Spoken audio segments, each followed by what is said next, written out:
पहले तो इनके नबी उनको लगते थे कि भाई 72 हूरे दिखेंगी, वो भी जन्नत जाके, असलियत में जाके आए थे वो।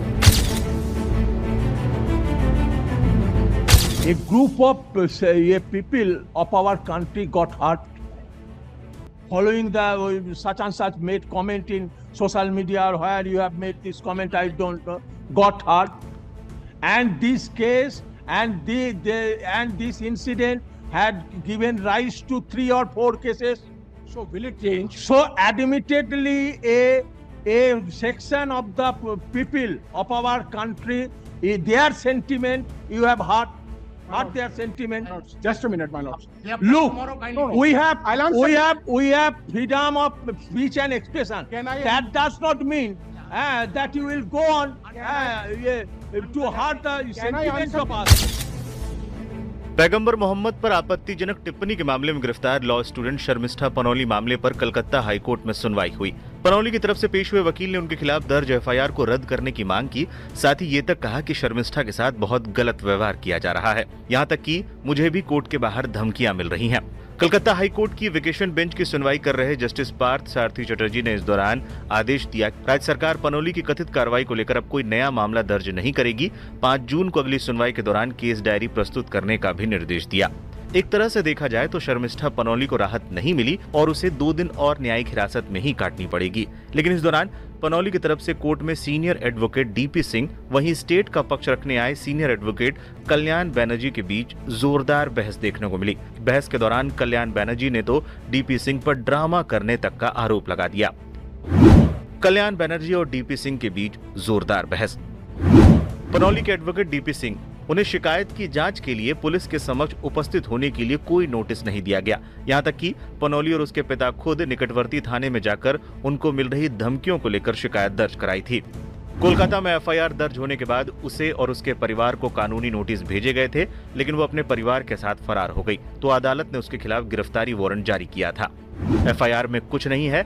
यहाँ राज्य के अलग अलग पुलिस थानों में कम से कम 4 प्राथमिकियां दर्ज कर दी गई हैं। शिकायत में अपराध की जानकारी दी गई है और पनौली की कथित पोस्ट में केवल टेक्स्ट ही नहीं बल्कि एक वीडियो भी शामिल था। पनौली की जमानत याचिका निचली अदालत के मजिस्ट्रेट ने खारिज कर दी थी और उसे न्यायिक हिरासत में भेज दिया था। सुनवाई के दौरान कोर्ट में पनौली को मिलने वाली सुविधाओं का भी जिक्र आया। कोर्ट में स्टेट ने बयान रिकॉर्ड किया कि पनौली को वो सभी सुविधाएं दी जा रही हैं जो अन्य कैदियों को मिलती है। एडवोकेट डीपी सिंह, क्या ये मानवाधिकार है? मैं हैरान हूं कि उसे कपड़े बदलने या दवाइयां लेने जैसी बुनियादी मानवाधिकार भी नहीं दिए जा रहे हैं। मैं बहुत हैरान हूं। यहां तक कि एक आतंकवादी भी इसका हकदार हो सकता है। हमारे देश के एक वर्ग की भावनाओं को ठेस पहुंची है। हमारे यहाँ बोलने की आजादी है, लेकिन इसका ये मतलब नहीं कि आप दूसरों की भावनाओं को आहत करो। हमारा देश विविधताओं से भरा हुआ है।